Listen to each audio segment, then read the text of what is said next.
پہلے باب کی 31ویں آیت یعنی ایک آیت ہم آج اپنے سامنے رکھیں گے.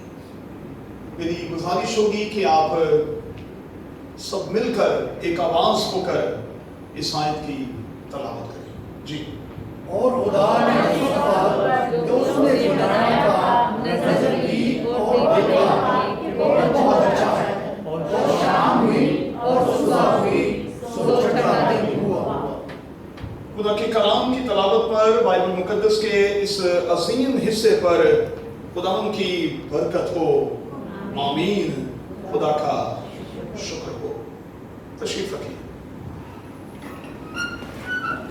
جس مضمون کے تحت ہم خدا کے کلام کا آج مطالعہ کرنے والے ہیں وہ ہے It is very good. It is very good. آج کا عنوان جو ہے وہ اسکرین پر آپ کے سامنے ہے. اردو زبان میں بہت اچھا ہے. اور میں نے اس مضمون کو پیدائش کی کتاب کے پہلے باب کی 31ویں آیت کے درمیانی حصے میں سے لیا ہے. تخلیق کائنات کے حوالے سے قادر خدا جب چیزوں کو بنا رہا، ترتیب دے رہا تھا، ہم جانتے ہیں کہ سارا دن قادر خدا کام کرتا اور دن کے اختتام پر اپنے کام کو چیک کرتا تھا. اور پھر اپنے کام کو چیک کرنے کے بعد اپنی زبان مبارک سے خدا کچھ نہ کچھ کہتا تھا. اگر آپ دنوں کی ترتیب کے حوالے سے دیکھیں تو بالکل یہی پیٹرن ہمیں دکھائی دیتا ہے. لیکن ہم میں سے کتنے ہیں جو اس پیٹرن کو فالو کر رہے ہیں؟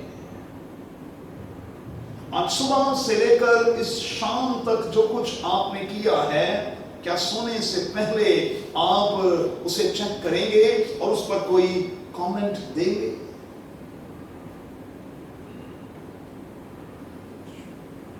بائبل کے خدا کا یہ دیا ہوا پیٹرن ہے. سارا دن وہ کام کرتا ہے، دن کے اختتام پر اپنے کام کو چیک کرتا ہے اور پھر کہتا ہے اچھا ہے.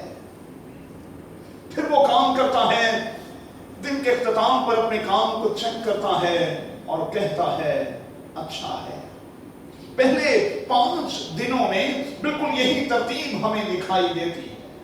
6 دن کے پہلے حصے میں جب خدا نے آدم کی تنہائی دیکھی، اسے تنہا دیکھا، تو پھر قادر خدا نے دیکھتے ساتھ ہی کہا کہ اچھا نہیں ہے. اور پھر جب جوڑا بن گیا تو پہلے باب کی 31ویں آیت میں دونوں کو دیکھا اور دیکھتے ساتھ کہا بہت اچھا ہے. میرے بچوں، میں یہ سکھا رہا ہوں کہ ہمیں خدا کے پیٹرن کو فالو کرنا ہے. دن کے اختتام پر اپنے کام کو چیک کیا کریں. اگر اچھا ہے تو اچھا کہیں، اور اگر اچھا نہیں ہے تو پھر خدا کی طرح کہا کریں اچھا نہیں ہے. اور اگر آپ اپنا بیسٹ دیتے ہیں، اپنی پوری انرجی دیتے ہیں، اپنا پورا پیشن دیتے ہیں، تو پھر دن کے اختتام پر اپنے کاموں کو چیک کر کے کہا کریں بہت اچھا ہے، بہت اچھا ہے. آئیے ذرا اسی بنیادی خیال کو ذہن میں رکھتے ہوئے ہم اپنے اس مضمون کی طرف چلیں اور اپنی اس مرکزی آیت کی طرف چلیں. دنیا کے پہلے جوڑے کو وجود بخشتے ہوئے خدا نے دیکھا اور خدا کے منہ سے بے اختیار نکلا بہت اچھا. اور آپ یقین مانیں کہ آج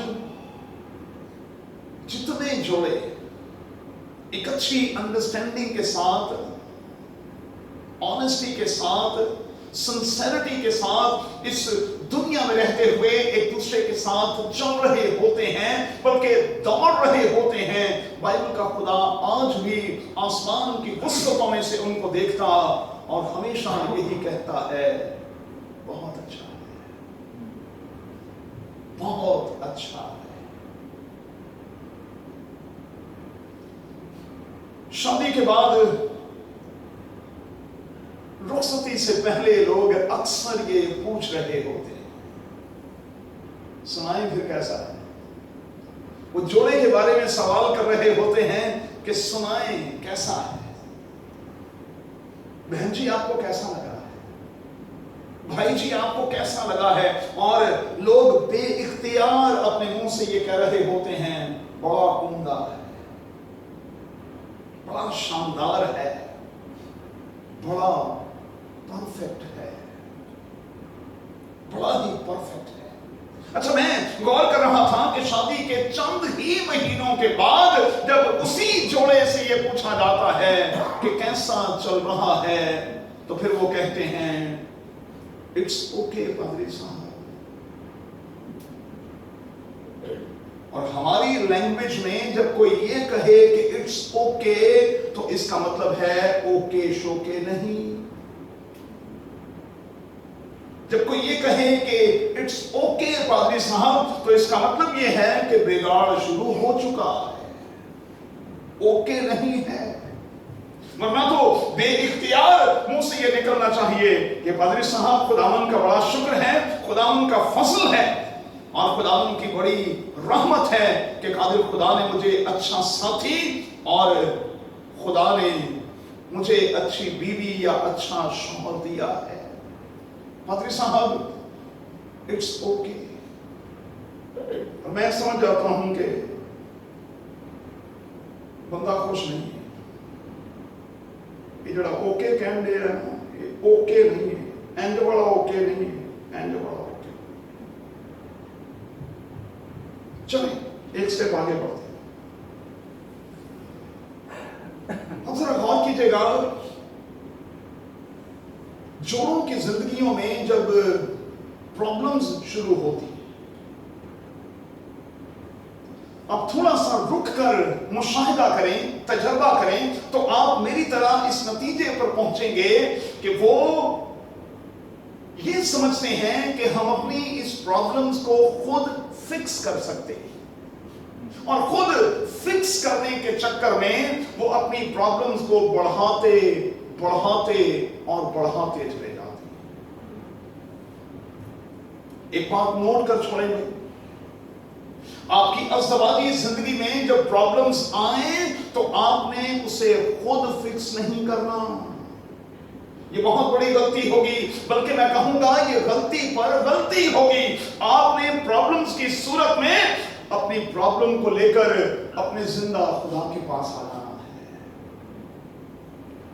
क्योंकि याद रखिएगा हल्ले मुश्किलात सिर्फ वही है और वो हमारे तमाम तरह के पहाड़ों को, हमारी मिसअंडरस्टैंडिंग्स को और हमारी तमाम तरह की मुश्किलों को रेजा रेजा कर देने की कुदरत और सलाहियत रखता है। लेकिन जरूरी यह है कि प्रॉब्लम्स की सूरत में हम मोहतात रवैया इख्तियार करें और फौरी तौर पर खुदावन के पास चलें। यकीन जानिएगा बच्चों, इस खिदमत के 36-37 सालों में मेरा ये तजर्बा है कि जोड़ों ने जब अपनी प्रॉब्लम्स को खुद फिक्स करने की कोशिश की है, बिगाड़ पैदा हुआ है। लेकिन जब वो खुदावन के पास आ गए हैं, जब वो दुआ और रोजे की मश्क को इख्तियार करने के लिए जुट गए हैं, तो फिर खुदा ने मौजूदा तौर पर हर तरह की मिसअंडरस्टैंडिंग को दूर कर दिया।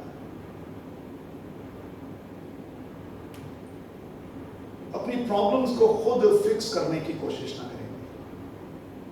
ना करें। देखें, इसे मैं आसान बनाकर समझाता हूं। ये छोटी छोटी जीवन गाड़ी है भाई, ये गाड़ी है ना,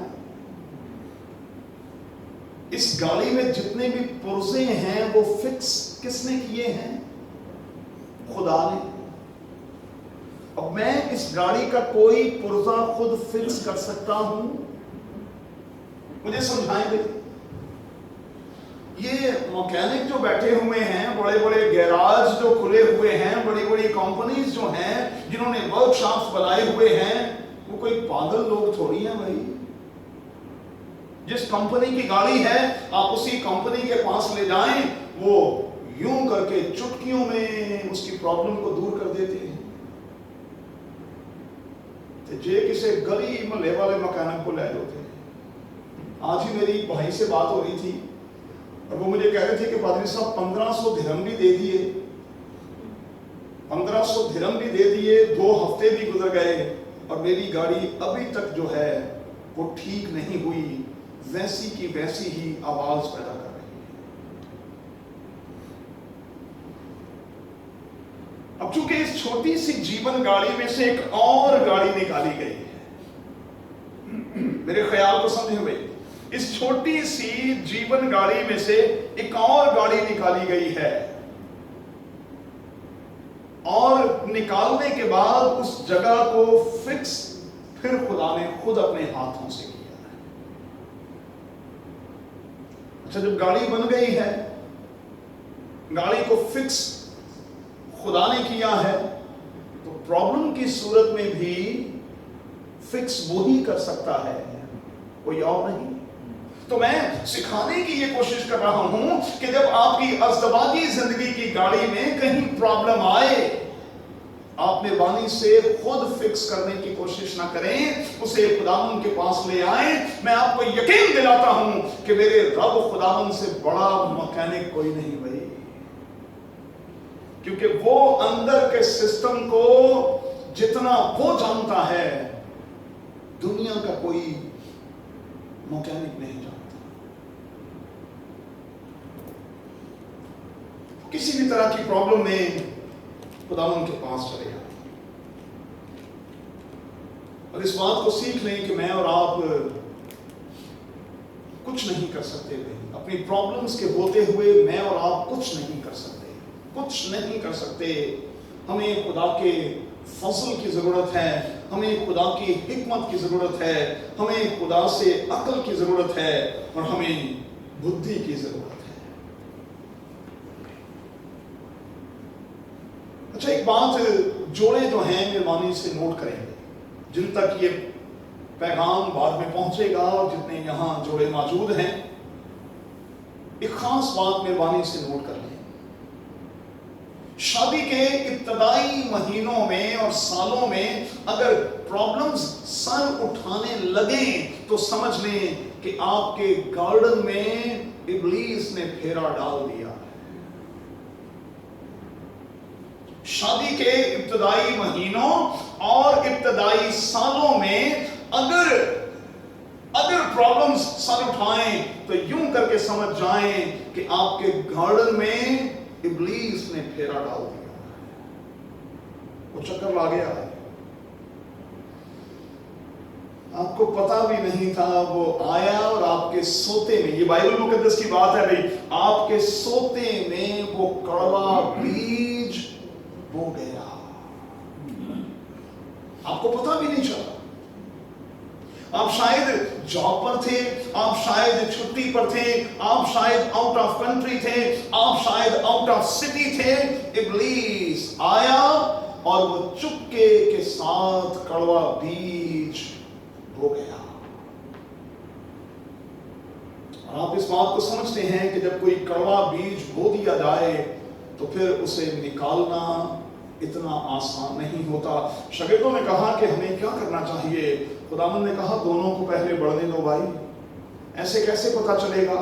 क्योंकि कड़वे दानों के साथ साथ अच्छे दाने भी नुकसान में जाएंगे। दोनों को बढ़ने दो और जब दोनों बढ़ जाएंगे फिर हम आसानी के साथ कड़वे दानों को अलग कर सकेंगे। तो कई बार हमें शायद पता ही नहीं होता कि हमारे अज़दवाज में कौन सा कड़वा दाना जो है कब और कहां बो दिया गया। इख्तलाफ की सूरत में समझ जाएं कि इब्लीस जो है वो आपके गार्डन में फेरा डाल गया है। اختلاف کی صورت میں سمجھ جائیں کہ یہ سب کچھ اس لیے ہو رہا ہے کیونکہ اب ہم خدا کے ساتھ شاید ملاقات کم اور لوگوں کے ساتھ زیادہ کرنے لگے. یہ سب کچھ اس لیے ہو رہا ہے کیونکہ اب ہم خدا کی نہیں ہم دنیا کی زیادہ سننے لگے. اور جب ہم خدا کی بجائے دنیا کی زیادہ سننے لگتے ہیں تو پھر بات بگڑ جاتی ہے. مجھے کسی بیٹے نے ایک بڑی اچھی پوسٹ بھیجی. اس نے کہا کہ دنیا کا کوئی بھی اختلاف جو ہے وہ جلدی کے ساتھ ختم کیا جا سکتا ہے. دنیا کی کوئی بھی پرابلم جو ہے وہ خدا میں ہوتے ہوئے آسانی کے ساتھ سالو کی جا سکتی ہے. ہوتا کیا ہے اصل میں ہم اس پرابلم کے بارے میں بات کرتے ہیں ایک دوسرے کے بارے میں نہیں. ہم اس پرابلم کے بارے میں بات کر رہے ہوتے ہیں ایک دوسرے کے بارے میں نہیں. اور جب تک ہم ایک دوسرے کے بارے میں بات نہیں کرتے تب تک وہ پرابلم جو ہے وہ وہیں پر وہیں رہتی ہے اور پھر وہ بنتے بنتے بنتے بنتے پہاڑ بن جاتے.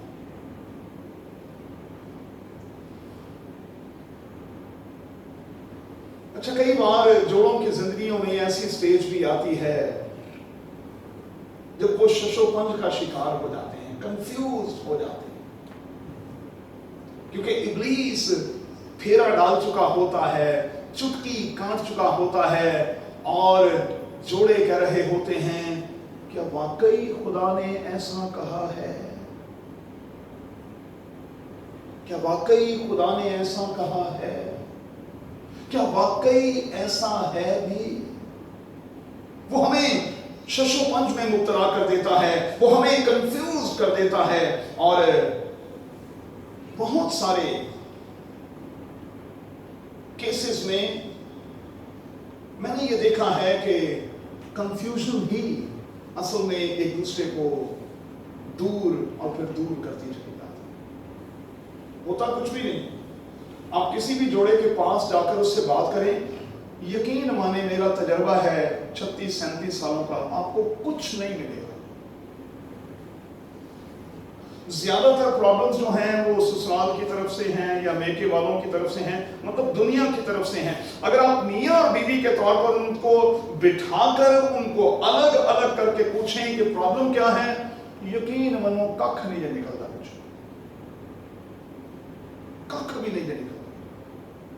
اس کا مطلب کیا ہوا کہ ان کے ملنے کے چانسز جو ہیں وہ 100% ہیں, لیکن جنا تے پھیرا پا گیا ہے, ابلیس تے پھیرا پا گیا ہے, وہ تے کان پر گیا ہے. اور جب تک وہ خالی نہیں ہوں گے جب تک بات نہیں. اچھا دیکھیں اس پہلے جوڑے کے حوالے سے ابلیس نے کس طرح سے اپنا کام کیا, کتنا چال باز ہے. ابھی ہم نے خدا کی تعریف میں یہ گیت گایا بھی ہے, بڑا چلاک ہے. اس جوڑے کے پاس آیا اور ان کو کہا کہ یہ والا پھل جو ہے نا یہ کھانے میں بھی بڑا اچھا ہے اور عقل تو بخشتا ہی ہے.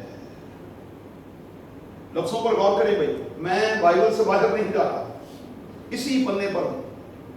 یہ کھانے میں تو بڑا زبردست ہے ہی لیکن عقل بخشنے کو بھی خوب ہے. مطلب دنیا دے وہ پہلے جوڑے نو کہن دے ہے کہ تانوں تے بے عقلا پیدا کیتا ہے خدا. ہن تھوڑے جے بھی سیانے ہندے تے کہندے گل سن خدا ادھے جدے کام تے نہیں کردا.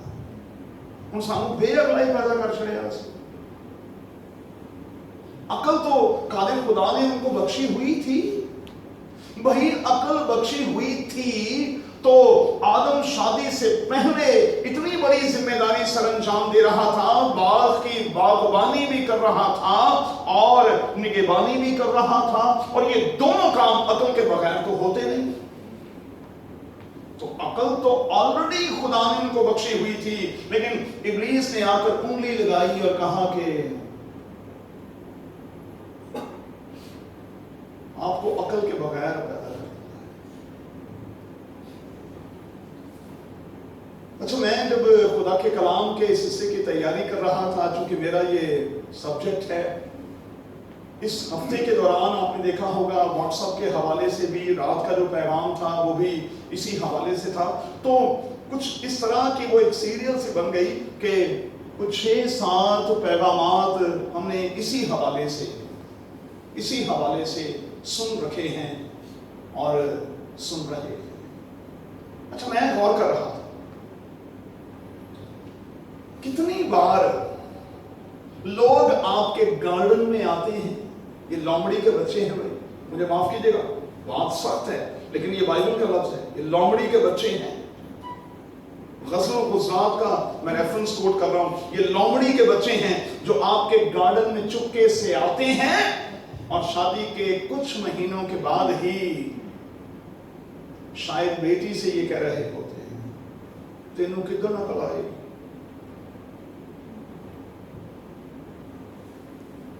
ہائے ہائے تینوں تے عقل ہی نہیں ہوں گے.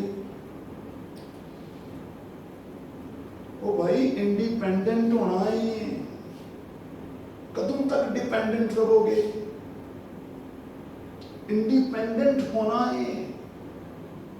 اب یہ شوشہ چھوڑ دے یہ شوشہ، یہ شرلی چھڑ کہ میں نے اپنے شوہر کے ساتھ الگ ہونا. اچھا میں نے رات کو سکھایا، اگر آپ نے اس پیغام کو سنا ہو، بائبل مقدس میں تو یہ لکھا ہے کہ شوہر اپنے ماں باپ کو چھوڑے گا اور اپنی بیوی کے ساتھ رہے گا. شوہر نے تو چھوڑ دیا، بیوی ککھ نہ چھڑے. میں نے رات کے پیغام میں بھی یہ کہا، مطلب شوہر سارا کچھ چھڑ دے، بیوی ایک نہ چھڑے. شوہر سارے کو مار دے، بیوی سارے رکھی آئے. کیسی بے انصافی کی بات ہے، بے تو کی بات ہے. لیکن اس خیال کو لوگ سمجھ نہیں رہے کہ اصل میں چھوڑنے سے مراد کیا ہے. چھوڑنے سے مراد یہ ہے کہ آپ اپنی پرائیورٹیز ریسیٹ کریں، آپ کو وہ رشتے نبھانے. اور میں نے رات کو بھی کہا، نازیہ یہاں بیٹھی ہوئی ہے، میں نازیہ کے سامنے بھی کہتا ہوں کہ میرا فرسٹ لو نازیہ نہیں، میری ماں ہے.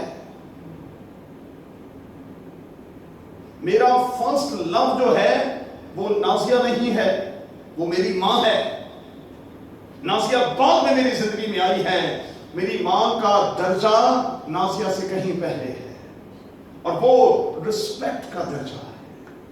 اور میں ڈرتا ہوں کہ اگر میں نے ان کی رسپیکٹ نہ کی تو میری عمر کے ایام بہت تھوڑے ہو جائیں گے اور زندگی میں کبھی بھلائی نہیں دیکھ پاؤں گا. اپنے باپ کی اور ماں کی عزت کرنا تیرا بھلا ہوگا. اور کہا اگر تو ایسا نہیں کرے گا تو جا پھر پتر تیرا بھائی ہوئے گا. پرائیورٹیز کی بات ہے بھائی. میں نے چھوڑ دیا، نازیہ ککھ نہ چھڑے. تو دیکھیں نا بے انصافی کی بات ہے. پرائیورٹیز سیٹ کرنی ہے. اپنے بہن بھائیوں کو، اپنے والدین کو، اپنے عزیز و اقارب کو، اپنے چھوٹوں کو ہم نے پالنا بھی ہے، ان کی پرورش بھی کرنی ہے، کیونکہ ہم ان کے ذمہ دار ہیں.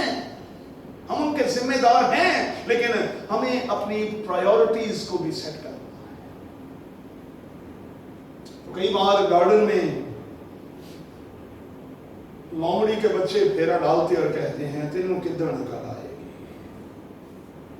کچھ حلقوں میں تو یہاں تک انٹرفیرنس کی جاتی ہے کہ ہائے ہائے کھان تے بھی پابندی لائی نے.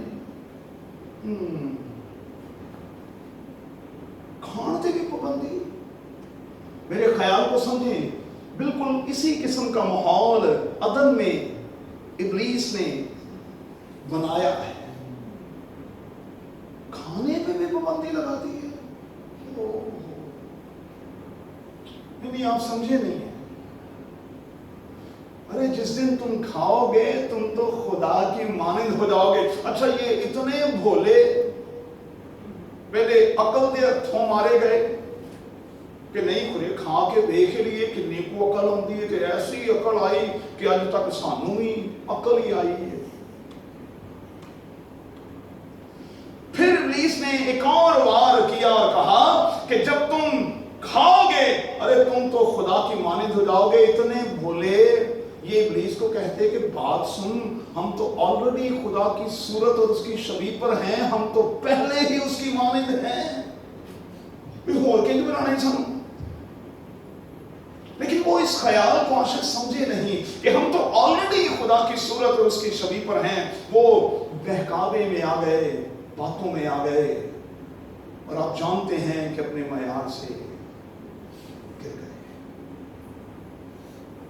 अपने मयार से गिर गए।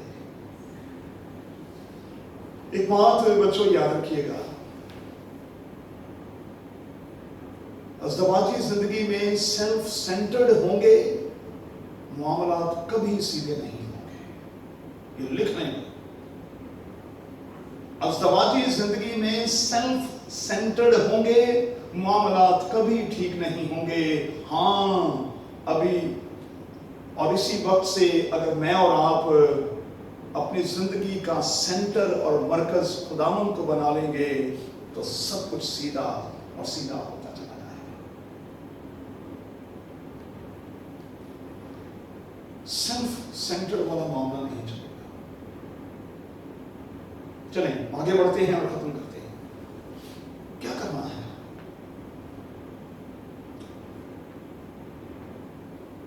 मैंने कई बार सिखाया कि ये दुनिया कमरा इम्तिहान है। एक बात बच्चों याद रखिएगा, जो इसी हफ्ते के दौरान मैंने खुदा के एक खादिम का आर्टिकल पढ़ने से सीखी। खुदा इस दुनिया में रखे हुए, इस एग्जामिनेशन हॉल में रखे हुए हमें मुख्तलिफ रिश्तों में बांध कर टेस्ट कर रहा है कि हम कहां तक सच्चे और खरे साबित होते हैं। मुख्तलिफ रिश्तों में उसने हमें बांधा है। और मैंने आपको याद होगा कुछ अर्सा पहले ये पैगाम दिया था और मैंने सिखाया था कि आप पैदा होते साथ ही बीवी या शौहर नहीं है। नहीं है भाई, आप पैदा होते साथ पहले बच्चे थे। अगर आपके बाद कोई और बच्चा आ गया तो आपका रोल बदल गया, आप भाई या बहन बन गए। फिर आप स्कूल जाने लग गए तो आप स्टूडेंट बन गए, आपका रोल बदल गया। फिर वहां से आप निकले तो आप कॉलेज या यूनिवर्सिटी में गए, आपका रोल मजीद बदल गया क्योंकि आप प्रोफेशनल बन गए, आप उस तरफ जा रहे हैं। आप प्रोफेशनल बन के उसके बाद आपका रोल चेंज हो गया, आपने जॉब शुरू कर दी और आप अपनों की पालना करने लग गए। और उस पालना में आपने अपने वालिदैन, आपने अपने छोटे बहन भाइयों के हवाले से रोल निभाना शुरू कर दिया।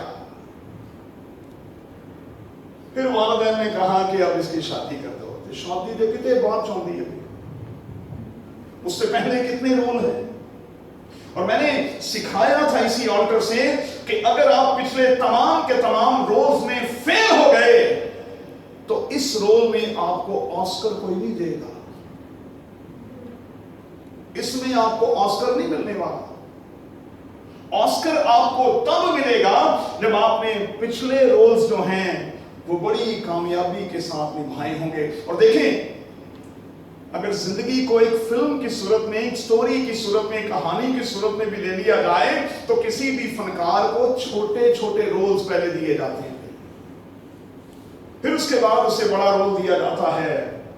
जब ट्रस्ट बन जाता है कि हाँ ये रोल करने वाला है। हमारी मुसीबत ये है, हम बगैर चेक किए किसी को भी एकदम से बड़ा रोल दे देते हैं। और नहीं, पैसों को कामशाम से कोई नहीं करता, लेकिन शादी करने लगे आप ही पे करेगा, आप ही के थ्रू करना चाहिए। जिसने इतने रोल्स नहीं निभाए वो आगे रोल क्या निभाएगा, वो आगे कैसे कामयाब होगा। तो बहकावे में मत आए। जिंदगी के ये तमाम रोल्स हमने निभाने हैं। याद रखिएगा, ऊपर सवाल आपकी बीवी और बच्चों के बारे में सिर्फ नहीं होगा, आपके वालिदैन और आपके बहन भाइयों के बारे में भी होगा कि आप उनके साथ किस किस्म का बर्ताव देखो ये ज्यादती वाली बात है कि मेरी बीवी दिन दिहाड़ पर और हर वक्त अच्छे अच्छे कपड़े पहने और मेरी मां जी है ਉਹਦੀਆਂ ਲੀਰਾਂ लटकदियां हों।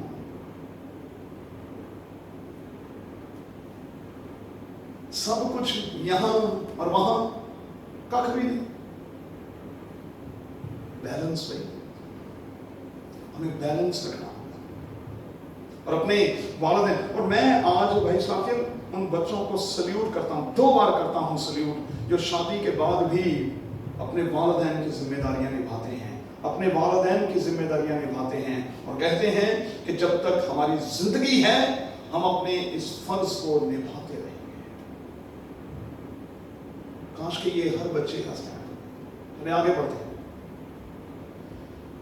इब्लीस की चालों को समझे भाई, वो रिश्तों को खराब करता है और जब इन तमाम रिश्तों में हम नाकाम हो गए तो फिर यहां जो रिश्ता बना है हम उसमें कैसे कामयाब होंगे। ये तो इंतहा है, ये तो रिश्ते की इंतहा है, ये तो रिश्ता निभाने की इंतहा है, ये तो प्यार की मेराज है, ऊंचाई है, बुलंदी है। मैं नीचे नीचे अगर ठीक नहीं तो यहां कैसे ठीक होगा भाई, मुश्किल हो जाएगा। इब्लीस के बहकावे में मत आए, उसके चाल में मत आए, अपने रिश्तों को खराब ना करें।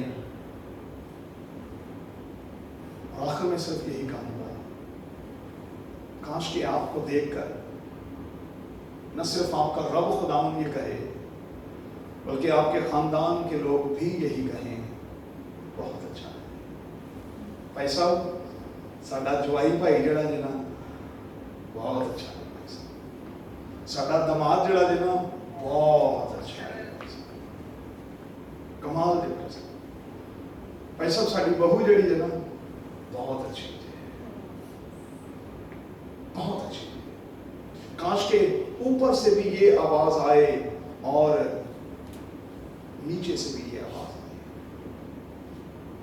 खुदावंद यीशु मसीह के हवाले से जो मेरा और आपका शौहर है ना भाई, उसके हवाले से ऊपर से आवाज आई, ये मेरा प्यारा बेटा है जिससे मैं खुश मैं क्यों हूं?